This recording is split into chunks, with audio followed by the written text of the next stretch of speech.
with advances in genetic testing that can give parents incredible insights into the traits of their future children.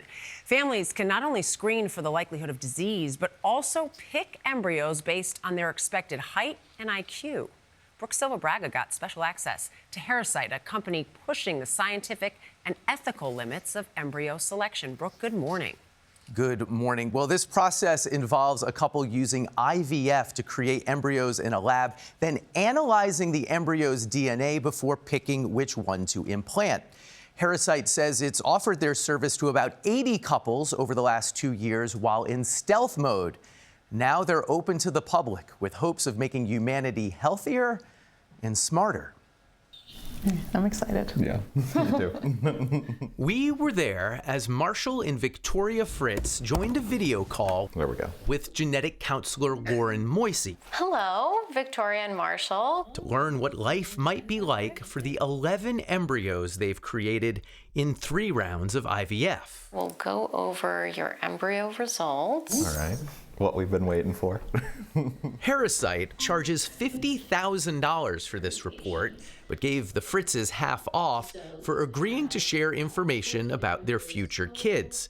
It's still their biggest purchase yet as newlyweds, but they're doing this because Victoria has type 1 diabetes and is afraid of giving it to her kids. So the first thing she wanted to know was each embryo's risk.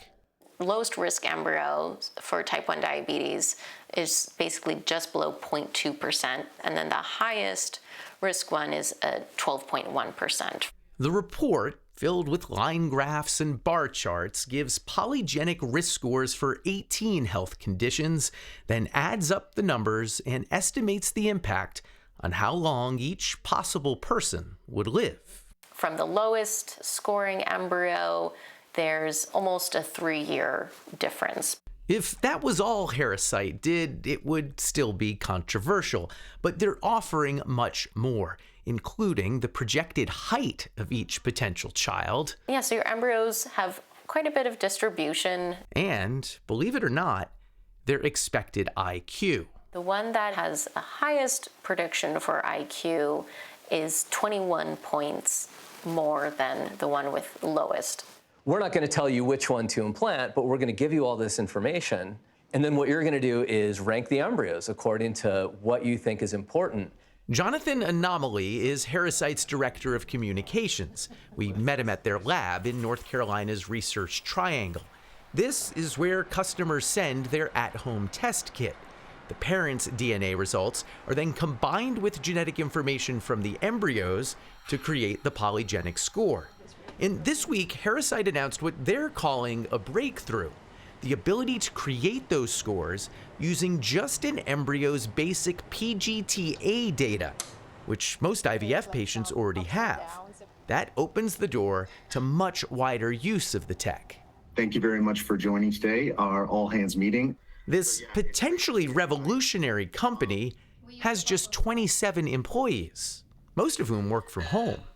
It's interesting and seems maybe not coincidental that this isn't some big pharma company doing this. It's, I don't know if you'd be insulted by the phrase ragtag, but it's like literally a couple dozen people without a big office. That's exactly right. We hired the best people we could find in their positions who are also willing to put everything on the line for this, because... What does that mean, put everything on the line? This is considered controversial among some people, not everyone certainly, but if you go all in on this, you know there's going to be a little bit of controversy associated with this, and there has been.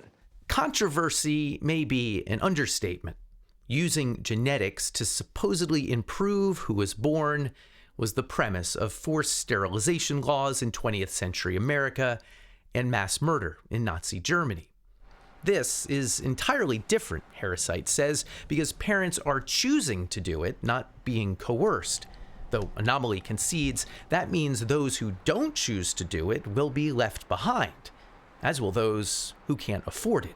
Everything has a trade-off, right? Every policy does. There are winners and losers to policies and so on. But it's an acceptable trade-off that rich people get smarter kids than poor people. That's a trade-off we're going to have to live with. Well, we live with it right now. So when you allow people... Not genetically, though. Yes, genetically. Because you're going to say assortative mating and smart people are with smart people, but that's different. The smart people and the smart people roll their dice, and the other folks roll their dice, and everyone sees what the dice is. This is the rich people get to get a few rolls. Yep. Poor people know you get the one roll. Well, the dice are loaded by those choices. But you're double loading them. You have to acknowledge you're loading That's them true. twice. We're loading them a bit more. And so Yeah. what I would and say why is that okay? Because on net, this is really good for the world. That's because all these smarter, healthier babies will make for a better society, he says. But whether or not that's true, Dr. Todd Lenz would like to pour some cold water over all of this. The neuroscientist at the Feinstein Institutes for Medical Research says, sure, polygenic scores look promising for some less genetically complex conditions, like type 1 diabetes. But for most things, he doubts the scores are accurate enough to reliably compare individual embryos. There's a lot of room for error in these predictions. When he looks at Marshall and Victoria's IQ report, what he sees is uncertainty. They're predicting that this one particular embryo, for example, will have an IQ of 119. And that sounds pretty good. But what they're also showing in somewhat subtle lines is that that's plus or minus about 20 points, that it's going to be somewhere between a 98 and 143. There's even a 10% chance that it'll be outside of that range. That's critical information for us to be able to decide whether this is ready for prime time. Herasight acknowledges uncertainty in the scores, but says their model is the most accurate available. There's a race going on in Silicon Valley among these startups. Tech reporter Ashley Vance has interviewed many of the major players in this space. This is all that the old school testing will tell you. Besides Herasight, there's Genomic Prediction and Orchid. Both of them say they'll never do traits like IQ. But the startup Nucleus is not only reporting on intelligence like Herasight, but eye color too. You can understand your options with Nucleus Embryo. In Silicon Valley, Vance says the idea of making a baby the old-fashioned way is already falling out of fashion.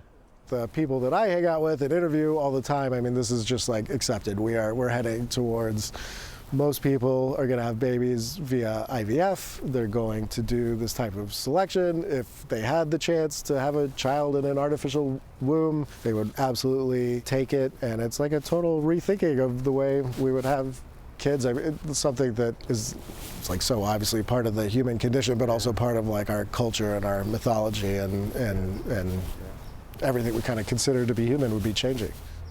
There are a few countries that have made this illegal, but in the U.S., there are basically no restrictions on this type of testing. It is so fascinating. I mean, you understand for disease why people would want to choose the most healthy embryo potentially.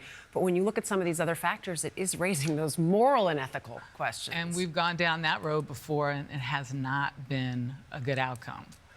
We should also point out there are other technologies coming. People are working on editing embryos, and people are also working on a way of using stem cells to create potentially thousands of embryos for a couple. And that would allow a much greater level of selection for people that go down this road. Wow. Really fascinating, Brooke. Just touching the surface on it. Great story, Brooke. Thank you, guys. Always a pleasure.